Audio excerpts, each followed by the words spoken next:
अब सारे बच्चे चार्ल्स का नियम नोट करें। चार्ल्स का नियम,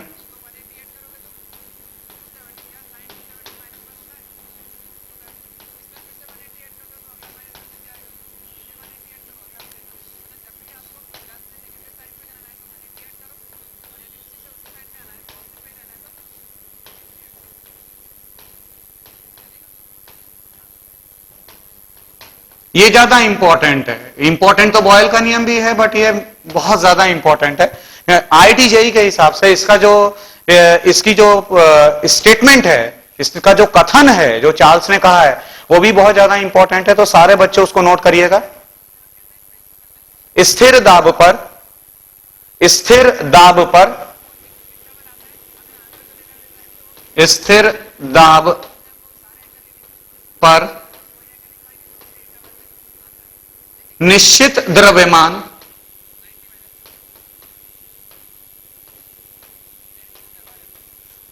निश्चित द्रव्यमान की गैस का आयतन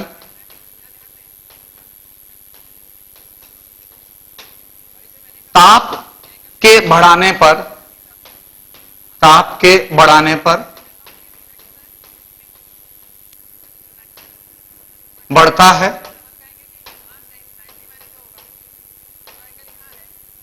तथा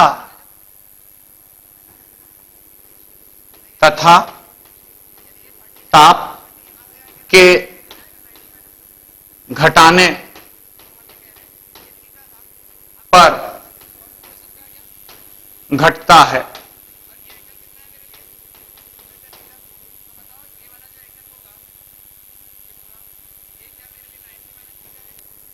उन्होंने पाया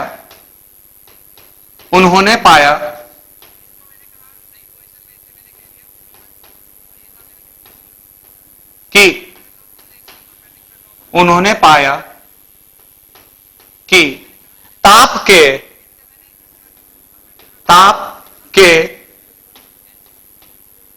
प्रत्येक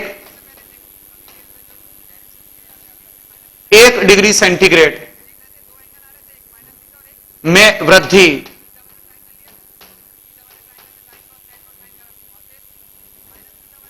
ताप के प्रत्येक 1 डिग्री सेंटीग्रेड में वृद्धि से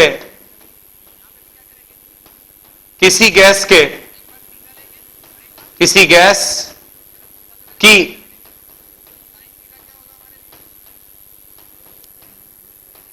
निश्चित मात्रा के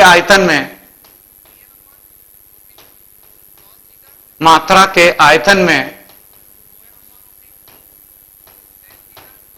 उसके 0 डिग्री सेंटीग्रेड के आयतन से 1/273वां भाग, 273वां भाग से वृद्धि होती है।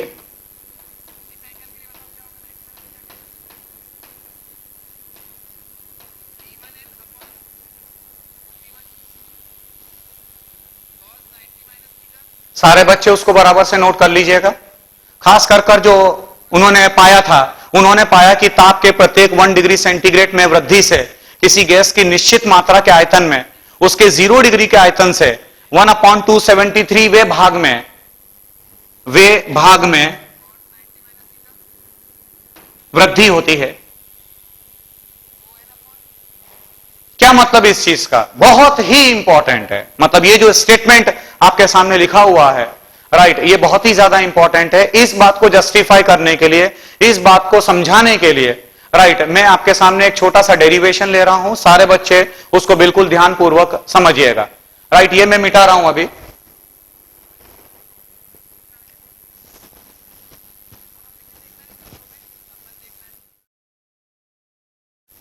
मान लीजिए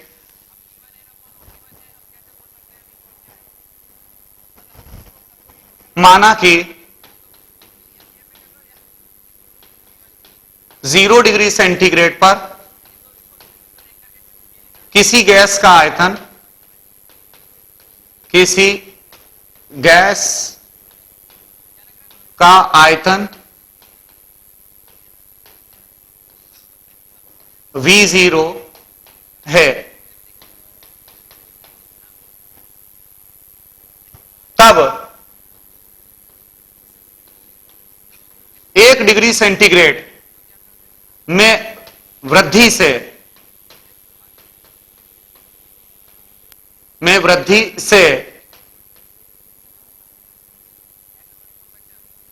जो आयतन प्राप्त होगा, जो आयतन प्राप्त होगा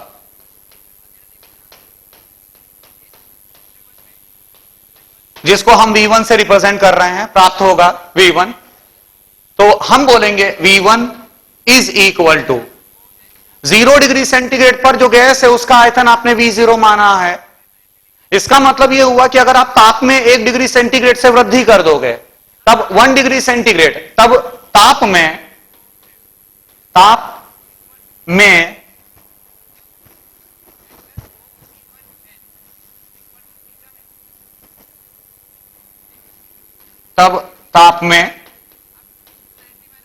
1 डिग्री सेंटीग्रेड में वृद्धि से जो आयतन प्राप्त होगा जिसको हमने V1 से रिप्रेजेंट किया है, तो मैं बोलूंगा V1 is equal to V0 plus 1/273 1/273 उसका जो भी आयतन होगा 0 डिग्री ताप पर, मतलब हम उसको इस तरीके से रिप्रेजेंट करेंगे। इसका मतलब मैं बोलूंगा V1 is equal to V0, 0 degree centigrade पर जो गैस थी उस गैस का आयतन आपने V0 माना है। इट मींस V0 प्लस और 1/273 के अंदर वृद्धि हो गई, तो 1/273 से वृद्धि हो गई। इट मींस अब मैं बोलूंगा इट इज 1/273, किसके 1/273? जो 0 डिग्री सेंटीग्रेड पर जो आयतन था। इट मींस मैं बोलूंगा V0 प्लस V0/273, इसी को आप ऐसे लिख सकते हैं V0 प्लस V0/273। उसी तरीके से 2 डिग्री सेंटीग्रेड, अब एक और डिग्री से आपने आयतन बढ़ा दिया। जो हमारी गैस है, कोई भी गैस आप अपने मन से मान लीजिए कि उस गैस का आपने तापमान 1 डिग्री सेंटीग्रेड से और बढ़ा दिया, 1 डिग्री सेंटीग्रेड से आपने और बढ़ा दिया। इसका मतलब V2 बराबर हो जाएगा V2 is equal to V0 plus इतना तो रहेगा ही, V1 इतना था हमारा, पर आपने हम V2 की बात कर रहे हैं, मतलब 2 डिग्री सेंटीग्रेड पर, मतलब 2 डिग्री सेंटीग्रेड के ऊपर अब हम आयतन पता कर रहे हैं। तो 2 डिग्री सेंटीग्रेड पर अब आप आयतन पता कर रहे हो, इसका मतलब यह हो जाएगा V2 is equal to V0 plus V0/273। इतना आयतन V1 के ऊपर था, इतना आयतन V1 पर था, प्लस V0/273 से और बढ़ जाएगा। इसका मतलब इसे ही मैं कह सकता हूं इट इज V0 1 प्लस 2/273। आप चेक कर लीजिए, आप इसको ऐसा कह सकते हैं V2 is equal to V0 1 plus 2/273। और अब हम यह भी कह सकते हैं, मतलब अगर वॉल्यूम 3 डिग्री सेंटीग्रेड पर, अगर मैं 3 डिग्री सेंटीग्रेड पर आयतन चाहूं कि 3 डिग्री सेंटीग्रेड के ऊपर आयतन क्या होगा, तो 3 डिग्री सेंटीग्रेड पर आयतन पता करने के लिए मैं बोलूंगा V0 plus V0/273 plus V0/273 plus V0/273। मतलब यह हो जाएगा, V0 को मैंने कॉमन ले लिया, 1 प्लस 3/273, अर्थात कि वॉल्यूम एट 80 डिग्री सेंटीग्रेड अगर मुझे पता करना हो तो मैं बोलूंगा it is equal to V0 1 plus 3/273। यह हमारा एक बहुत ही इंपॉर्टेंट रिलेशन प्राप्त होगा। VT is equal to V0 1 plus T/273। ये जरूर से सारे बच्चे नोट करिएगा कि ये जो VT है, ये VT क्या है? VT इज जो हमारी गैस है, राइट, उसका आयतन T डिग्री सेंटीग्रेड पर। मैं केल्विन का इस्तेमाल नहीं कर रहा हूं, मैं फ़ारेनहाइट का इस्तेमाल नहीं कर रहा हूं, सारे बच्चे इस बात पर ध्यान दें, मैं डिग्री सेंटीग्रेड का इस्तेमाल कर रहा हूं। तो volume at T degree centigrade is equal to V0 1 plus T upon 273। अभी हम क्या कर रहे थे, जो हमारी गैस थी उस गैस का जो ताप है वो ताप बढ़ाते चले जा रहे थे, और क्योंकि ताप बढ़ाते चले जा रहे थे इसका मतलब यह हुआ कि जो आयतन है वो आयतन भी बढ़ता चला जा रहा था। जो चार्ल्स ने स्टेटमेंट जो मैंने आपको दिया है उस स्टेटमेंट के अंदर बिल्कुल साफ साफ लिखा हुआ है। बट ऑब्वियस सी बात है कि मन में एक सवाल भी उठेगा ये कि अभी जैसे हम ताप बढ़ा रहे हैं तो अगर हम ताप को कम करें, अगर हम ताप को कम करें तो फिर क्या होगा, तो ताप को कम करोगे तो आयतन घटता जाएगा घटता जाएगा घटता जाएगा। तो ऑब्वियसली हमारे मन में एक सवाल ये उठेगा कि क्या कोई ऐसा भी तापमान हो सकता है, मतलब एक थ्योरेटिकल प्रश्न उठेगा हमारे मन में, एक थ्योरेटिकल प्रश्न ये उठेगा हमारे मन के अंदर कि क्या कोई ऐसा भी ताप हो सकता है, क्या कोई ऐसा भी टेम्परेचर हो सकता है जब जो वॉल्यूम है, जो हमारी गैस है, उस गैस का वॉल्यूम जो है वो 0 हो जाए। तो वो हम चेक करते हैं। एक काम कर रहे हैं हम यहां पर, ये जो हमारा रिलेशन प्राप्त हुआ है ये आपका अल्टीमेट रिलेशन प्राप्त हुआ था, Vt is equal to V0 1 plus T upon 273। अब मान लीजिए कि जो टेम्परेचर है वो मैंने -273 डिग्री सेंटीग्रेड लिया, माना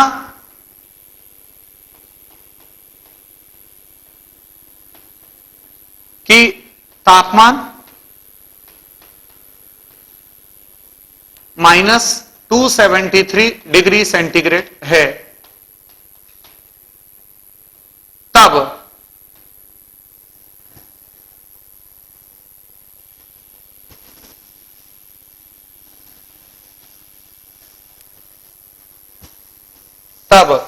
Vt बराबर Vt is equal to V0 it is 1 plus तापमान आपने -273 लिया है, ये मैंने -273 अपॉन 273, और ये आप इसको बड़े ब्रैकेट से, स्क्वायर ब्रैकेट से आप रिप्रेजेंट कर लीजिए। और हम बोलेंगे Vt is equal to V0 it is 1 minus 1, 1 minus 1 is 0, 0 into V0 is 0, it means के volume at -273 degree centigrade it becomes equal to 0। अगर आपने तापमान को -273 डिग्री सेंटीग्रेड रखा, तो जब तापमान को आप -273 डिग्री सेंटीग्रेड रखेंगे, जिस समय तापमान को -273 डिग्री सेंटीग्रेड रखेंगे, तब जो आयतन है, जो हमारी गैस है, उस गैस का जो आयतन है वो 0 डिग्री सेंटीग्रेड हो जाएगा, 0 हो जाएगा। इसका मतलब ये हुआ, अब 0 से क्या मतलब है, ये बच्चों अगर आप इसको सोचोगे कि गैस गायब हो गई क्या, 0 से क्या मतलब है, आयतन 0 हो गया, व्हाट दिस मीन, इसका क्या मतलब, ये जो चीज लिखी हुई है आपने इसका क्या मतलब, इसका मतलब ये हुआ, मतलब ये एक हाइपोथेटिकल केस है बच्चों, ये सारी के सारे जो हम नियम बता रहे हैं आपको, बॉयल का नियम है, चार्ल्स का नियम है, राइट, ये बेसिकली आदर्श गैसेस जो होती हैं, आदर्श गैसेस जो होती हैं, जो आइडियल गैसेस होती हैं, वो इसको पालन करती है। और आप अच्छी तरीके से जानते हैं कि जो आदर्श गैस, अगर हम काइनेटिक थ्योरी ऑफ गैसेस की बात करें तो काइनेटिक थ्योरी ऑफ गैसेस ये कहती है कि जो आदर्श गैस के जो अणु होते हैं या आदर्श गैस के जो परमाणु होते हैं, उनका जो आयतन होता है, राइट, वो बहुत ही नगण्य होता है, वो बहुत ही छोटा होता है। तो ये एक कल्पना है, -273 degree centigrade, right, it is unattainable, बहुत अभी तक अटेन नहीं किया गया है। तो ये एक कल्पना है कि अगर -273 डिग्री सेंटीग्रेड आपने अगर तापमान किया, तब जो हमारी गैस है उस गैस का जो आयतन है वो आयतन 0 हो जाएगा। यहां तक सारी बात एकदम क्लियर हो गई होगी, राइट। अब हम कहते हैं चार्ल्स लॉ का, जो चार्ल्स का नियम है, उस चार्ल्स के नियम का जब आप इंटरप्रिटेशन करते हो तो आप कहते हो V is directly proportional to T, V is directly proportional to, आयतन समानुपाती होता है तापमान के केल्विन में, जो तापमान है, जो ताप है, राइट, वो केल्विन में होना चाहिए, राइट, उसके समानुपाती होता है। तो अब सवाल ये उठता है कि सर आप तो पूरा डिग्री सेंटीग्रेड में चला रहे हो, पूरा डिग्री सेंटीग्रेड में चला रहे हो, ये केल्विन कहां से आ गया, राइट। ये एक्चुअली ये जो रिलेशन आपके सामने लिखी हुई है, राइट, इस रिलेशन का इंटरप्रिटेशन किया, हमने उसका एनालिसिस किया। राइट, कैसे देखिएगा जरा वो आप, यही जो लिखा गया है Vt is equal to V0 1 plus T upon 273, इसी को आप ऐसे भी लिख सकते हैं Vt बटा V0 is equal to 273 plus T upon 273। Vt upon V0 is equal to 273 plus T, 273 plus T upon 273। Right, आप सब अच्छी तरीके से जानते हैं कि डिग्री सेंटीग्रेड से केल्विन में जाने के लिए, डिग्री सेंटीग्रेड से अगर आप केल्विन में जाना चाहते हो, केल्विन की स्केल पर अगर आप जाना चाहते हो, तब 273 का योग किया जाता है, 273 का योग किया जाता है। तो मैंने यहां पर देखिए Vt मतलब है T डिग्री सेंटीग्रेड पर आयतन, V0 है 0 डिग्री सेंटीग्रेड पर आयतन, is equal to 273 plus T upon 273। तो 273 प्लस टी ये क्या है, 273 प्लस टी मतलब जो T डिग्री सेंटीग्रेड, जो आयतन था आपका T डिग्री सेंटीग्रेड पर, उस T डिग्री सेंटीग्रेड को जब आप केल्विन में करोगे तो केल्विन के अंदर आपको 273 प्लस टी प्राप्त होगा। V0 मतलब है वॉल्यूम एट 0 डिग्री सेंटीग्रेड, तो वॉल्यूम एट 0 डिग्री सेंटीग्रेड मतलब 273 केल्विन। इसका मतलब अगर आप इसको एनालाइज करोगे तो जिस समय आपने इसको एनालाइज किया तो हमारे को यह प्राप्त होगा कि volume is directly proportional to temperature in kelvin.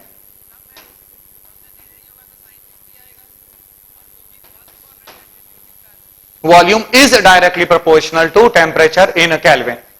और आप ये भी कह सकते हैं कि V upon T is equal to constant K dash. K dash हमारा स्थिरांक है, कांस्टेंट है। V upon T is equal to K dash. और अगेन सारे बच्चे इस बात पर ध्यान में रखिएगा कि जो K डैश है हमारा, उस K डैश का जो मान है वो मान दाब के ऊपर डिपेंड करेगा, नंबर ऑफ मोल्स के ऊपर डिपेंड करेगा, मोलों की संख्या पर डिपेंड करेगा, या जो गैस है उस गैस के द्रव्यमान पर डिपेंड करेगा, या उन कंडीशंस के ऊपर, उन कारणों पर डिपेंड करेगा, उन फैक्टर्स के ऊपर डिपेंड करेगा जो वॉल्यूम या टेम्परेचर का निर्धारण करते हैं। V upon T is equal to K dash. और आप ये भी कह सकते हैं V1 upon T1 is equal to V2 upon T2 is equal to V3 upon T3 is equal to constant K dash।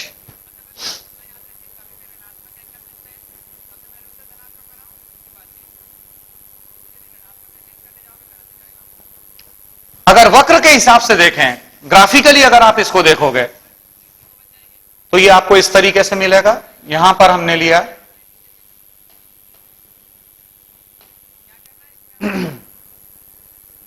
Volume और यहां पर है मान लीजिए टेम्परेचर इन डिग्री सेंटीग्रेड। ये बच्चों पहला ग्राफ मैं आपको बता रहा हूं वॉल्यूम और टेम्परेचर के अंदर। राइट, आपने देखा अभी अभी मैंने पूरा प्रूव किया आपको कि volume is directly proportional to temperature in kelvin. Right, but मैंने यहां पर टेम्परेचर जो है वो डिग्री सेंटीग्रेड में लिया हुआ है, डिग्री सेंटीग्रेड में टेम्परेचर है। तो अब यहां पर इस तरीके से आपको प्राप्त होगा, क्यों? क्योंकि ये ओरिजिन है, यहां पर 0 है।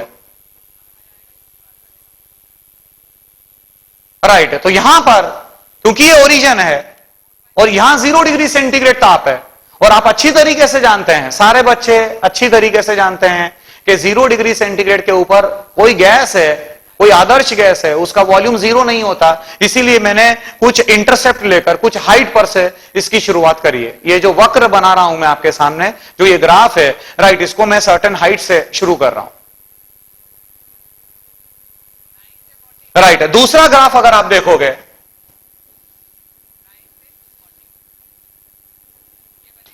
वॉल्यूम और यहां पर टेम्परेचर आपने केल्विन के अंदर लिया है, ये इस तरीके से प्राप्त होगा। अब आप जानते हैं कि यहां पर 0 केल्विन है, ये बहुत बढ़िया तरीके से आप जानते हैं कि यहां पर 0 केल्विन है, और 0 केल्विन है, इसका मतलब यह हुआ कि अब वॉल्यूम 0 हो जाएगा। At 0 kelvin right, the volume of the gas 0 kelvin, 0 kelvin मतलब -273 डिग्री सेंटीग्रेड। गौर फरमाइएगा, मैंने वो डेरिवेशन किया था, आप चेक करिए। -273 डिग्री सेंटीग्रेड के ऊपर जो हमारी गैस थी, उस गैस का जो आयतन था वो 0 हो चुका था। इसका मतलब यहां पर -273 degree centigrade, it means 0 kelvin. तो 0 केल्विन के ऊपर जो आयतन था वो 0 हो चुका था। तो ये आपका एक और प्लॉटिंग मिल जाएगा।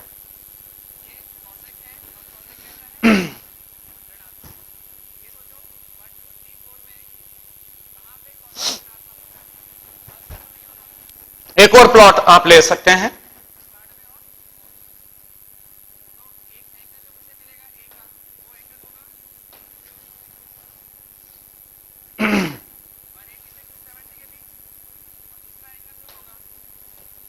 V upon T versus temperature in kelvin,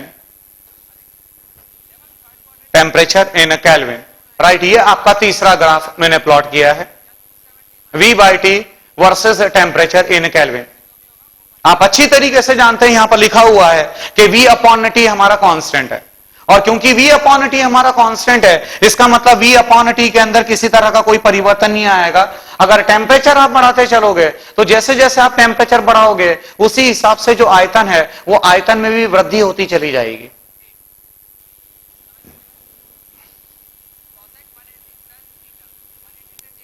right, एक और ग्राफ प्लॉट करिएगा।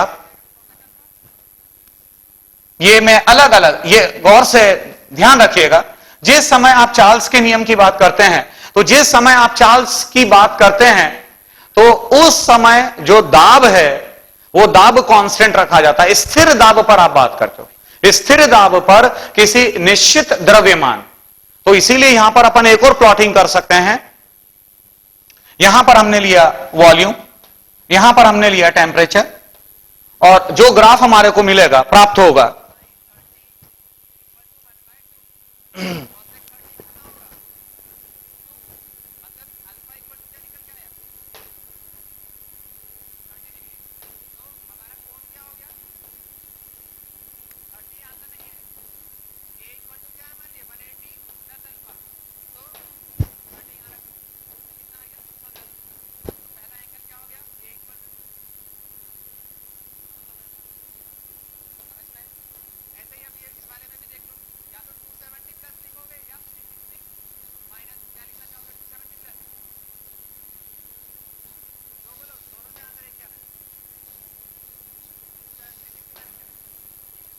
ये सारे के सारे जो ग्राफ आपके सामने मैंने ऐसे लाइन खींची है, ये सारी के सारी जो लाइन है वो समदाबी है। समदाबी मतलब कि प्रेशर जो है वो कांस्टेंट चला रहे हो आप। यहां पर जो प्रेशर है आप ऐसा कर लीजिएगा, ये P1 है, ये P2 पर है, ये P3 पर है, ये P4 के ऊपर, और आप यहां पर लिख लीजिएगा साइड में कि P1 छोटा है P2 के मुकाबले, P2 छोटा है P3, P3 छोटा है P4 से।